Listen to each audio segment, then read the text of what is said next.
doing this for a while in this city. I've been writing, reporting, commentating, all that fun stuff. And one thing I've tried never to do, and I mean never, is to tell people how to feel. That's completely up to you. I also try not to be that guy who advises how you should feel or even how you should go about getting to how you want to feel. So what I'm going to do today instead is share with you how I feel about where this football team is right now. Good afternoon to you. Good Friday afternoon.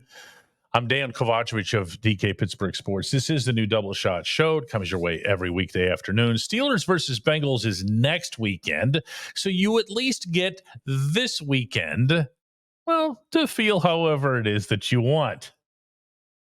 My sense for where these guys are right now is that they're capable of, and they very much want, to make some sort of final push.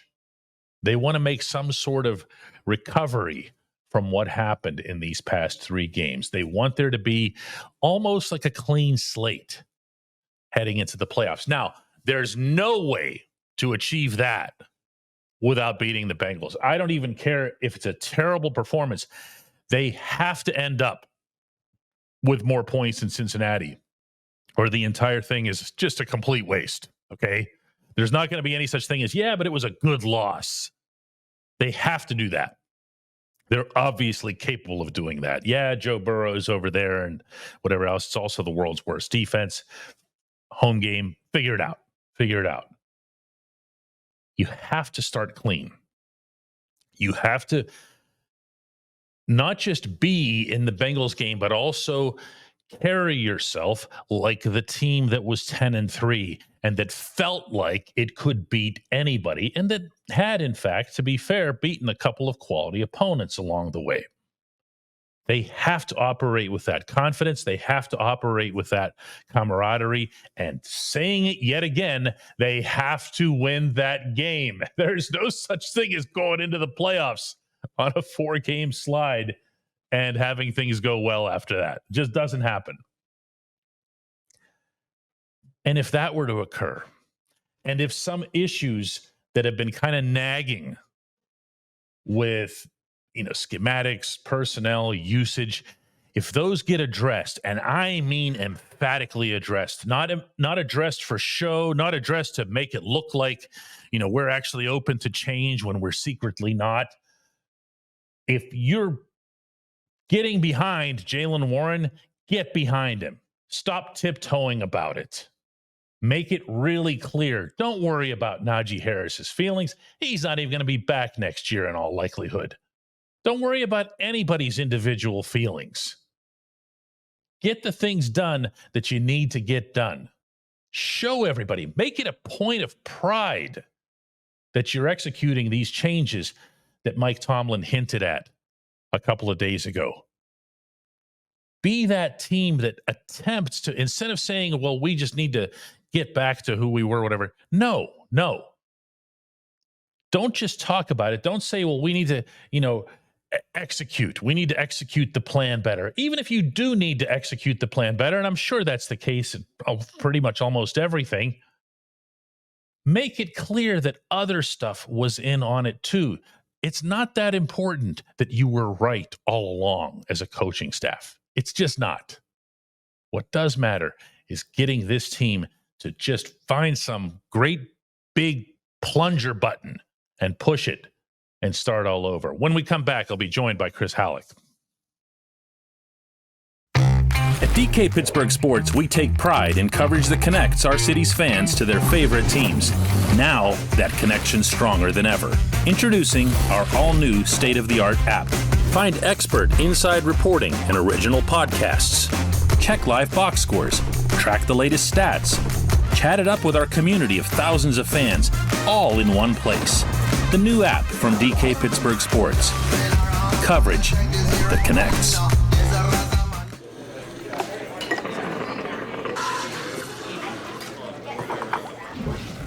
Joined now, as promised, by Chris Halleck. Chris, the last time we covered Steelers versus Bengals, you and I, it was in Cincinnati, and it took the Steelers 44 points to prevail. It also took the Bengals being exactly who they are to give up those 44 points and to not tackle anybody and to give up insane yardage and big plays to like Van Jefferson and Ben Skoranek and Michael Pruitt. And it was just crazy that day. Remember it?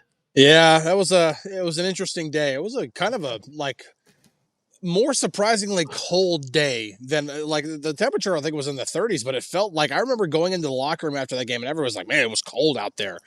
But you couldn't really tell because that offense was on fire and it's the best it looked all season. But granted, it was against probably the worst defense they've seen all season.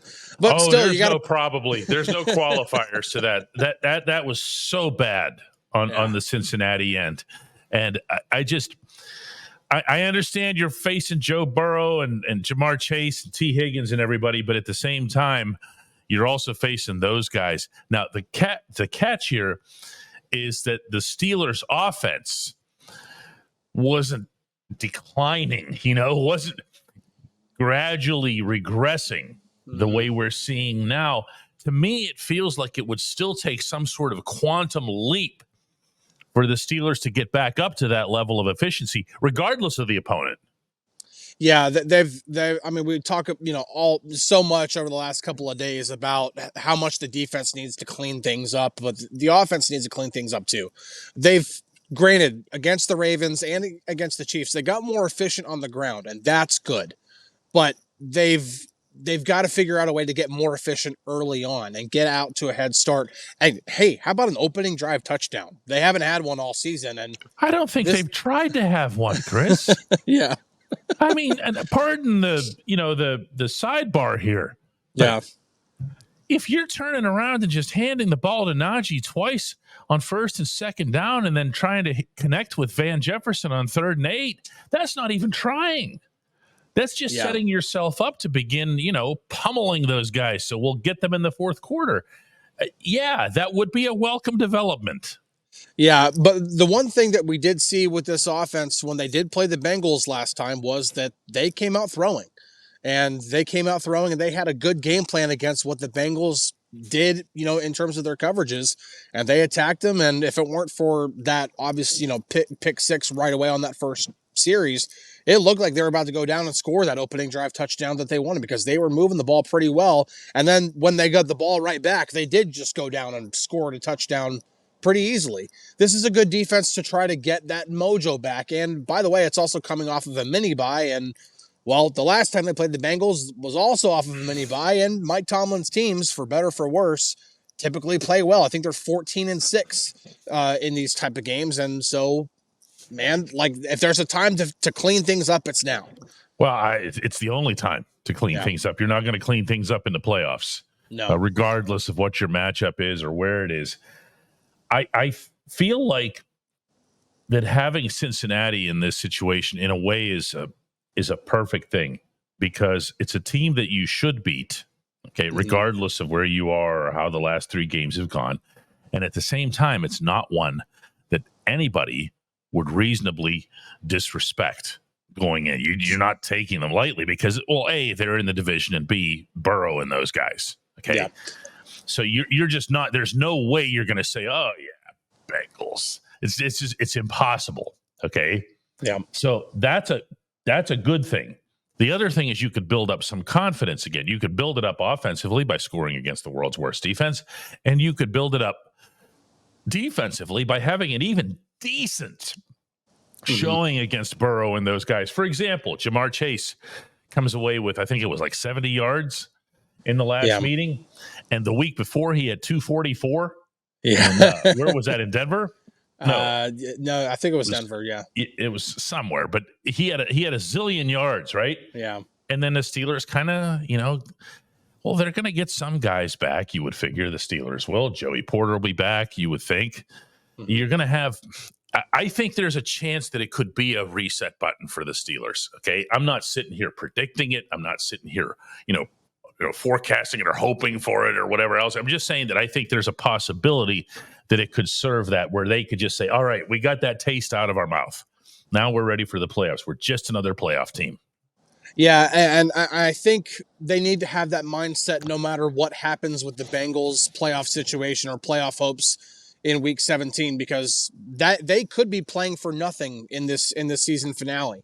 If the Who Bengals could? lose to the Cincinnati. Bengals, yeah, Yeah. because if the Bengals lose to the Broncos and the Chargers beat the Patriots, which you would think the latter is definitely going to happen because the Patriots are terrible, if those two things happen, the Bengals are out and they have nothing to play for. They might not even. T. Higgins might refuse to play because he doesn't want to get himself injured before free agency. Joe Burrow might not even play because, shoot, like, why would you possibly risk a torn ACL for your franchise quarterback? Either way, regardless of what happens, whether the Bengals are playing for that final playoff spot or if they're playing for nothing, you still need to go in with the mindset that this is a playoff type game and use this as a reset to fix everything, because what they've put on film over the past 3 games, they can't have a shred of those type of, whether you want to call them September ball or JV ball or whatever it is, these miscommunication issues on defense and inefficiency on offense, this stuff all has to be cleaned up, because by the time the actual playoffs come, they cannot afford to play that type of football. So they need to go into this game, regardless of what the Bengals are playing for, with that type of mindset that you were talking about. See, I've been wondering too, and you and I talked about this when we drove out of Cincinnati, as to whether or not the Bengals would, in that regular season finale, consider sitting certain guys, guys that are maybe 30% injured, or maybe at risk of aggravating an existing injury, like you mentioned, whether it's with Burrow or Chase or Higgins or however that works. But then I'm looking at Zach Taylor and his fate being on the line, and I'm thinking Taylor's not going to be inclined to go walking around that room saying, "Hey, who doesn't feel like playing?" You know what I'm saying? I understand that. Yeah. Who wants to watch the game with me from the sideline? Because that would be really good. That'll really help my future here if we go and go into Pittsburgh and get demolished. I don't know. I think that's a tough one, and I also think there's things you have to be aware of when it comes to, like you mentioned, with Higgins and free agency. Bottom line is, they're not a good team. They're not a good team if they're still in it. They're not a good team, certainly not on the defensive side of the ball. Yeah. And it feels to me like the Steelers can do some things, maybe even get stubborn about some changes. In other words, let's say you do some things that are a little bit different, okay, and you stick with them, even if they're not working in the first quarter, because you need them to stick, or you at least very, very much want them to stick for the playoffs, whether that's a change at running back, whether that's a change at nickel corner, whether that's a change somewhere else in the secondary. I don't know. But you want to give these things an opportunity to work. Do you know what I'm saying? Yeah. And if there's ever a time that you want to start catching teams by surprise, it's right now. I think all the way back to 2005 when the Steelers played the Colts in the divisional round. That game, the Mike Vanderjagt game, the Jerome Bettis fumble game. But the Steelers, were a ground and pound team that season. They came out throwing on those first 2 series, scored 2 touchdowns right away. Took the Colts completely by surprise. And this is not to say you have to do something drastic like that, but show some wrinkles that teams haven't seen before. Put something out there that teams have been like, whoa, you haven't put that on film for 17 or 18 weeks. Now's the time to start really letting nothing should be held back anymore. There's nothing to keep in your bag of tricks and be like, I'm going to save that one for the divisional round that we might not ever get to. Yeah, I think we have to be mindful of what I feel is a fact, that the Steelers can't be entering the playoffs on a 4-game losing streak. Yeah. Okay. When we're talking about taking this game seriously and whatever, we have to be talking about that from the Pittsburgh perspective, first and foremost. They just can't go in there tumbling. There's almost no precedent for this in the NFL, where someone is just don't, falling down a set of steps, and then they get up at the bottom and go, ooh, playoffs, and then they take off. Nobody does this. Nobody does this. Yeah, and whenever you hear some of the things that were coming out of the locker room after the game about some guys might not having want to and all this kind of stuff, I hear that stuff and I'm like, this team is going nowhere. Just because when you hear that kind of stuff, you're just like, that's a team they're not feeling what you need to be feeling in order to succeed in the playoffs. But if there's a time to fix it, it's like over this time where the players get a chance to step back. They get a chance to. The one thing that whenever I was in the locker room the day after the game, a couple of players told me this is a reality check for us.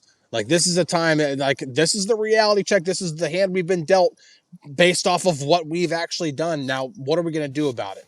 And we could, continue to play like, oh, we would just have another game to fix stuff, or we could actually step up the urgency and actually do something about it instead of keep talking about it. And I think that's been the problem with this team, is that they keep talking about fixing the issues, but nothing's actually getting done. Now it's time to actually start making tangible decisions, making a switch at running back, making a switch at nickel corner, changing the way you start football games, something to show that you're actually doing something about change instead of talking about it. When we come back, J1Q.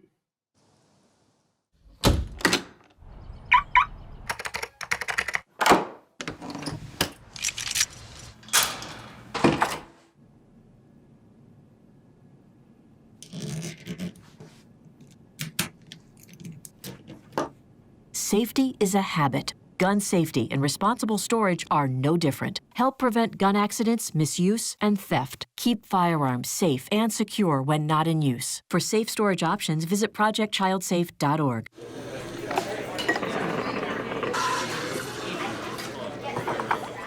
Time now for today's J1Q. That stands for just one question. And for that, we go all the way out to the other end of the continent. DK, welcome from the wild west coast of Washington State, Olympic National Park. Hey, what do you think about Tomlin? Does it sound like he's going to start holding his coaches responsible? The last talk seemed like he was thinking that way. You will never fully grasp the passion of the Steelers' far and wide fan base the way you will looking at that background behind Terry, that dramatic, spectacular, whatever that thing was to the one side of him, and know that Terry's out there thinking about Mike Tomlin holding his coordinators and his assistants accountable. That's the quintessential Steelers fan base thing right there, Terry. I'm having a hard time right now even remembering what you... Okay, yeah. Will he hold... Tomlin has a relationship with his coaches. This is very general right now, where he holds them accountable on a consistent basis, often not necessarily in the friendliest of tones. He can actually be tougher on his coaches than he is on his players, and he's pretty tough on his players, contrary to some popular misperceptions. That kind of accountability, I don't see that as being even one of the Steelers' issues right now, to be candid here with you. This team has its most significant calls made at the head coach level. I don't think that makes the Steelers uncommon in that capacity. It means that Tomlin is a guy, you got to run everything through him. He's not unaware, pardon the double negative, of anything. So when you'll hear me say something like, why isn't Jaylen Warren the number one running back over Najee Harris?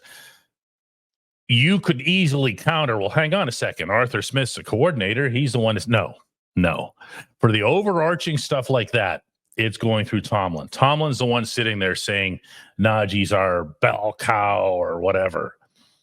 That's how that goes. And then from there, it's up to Smith to make it work like that. And of course, it doesn't work like that.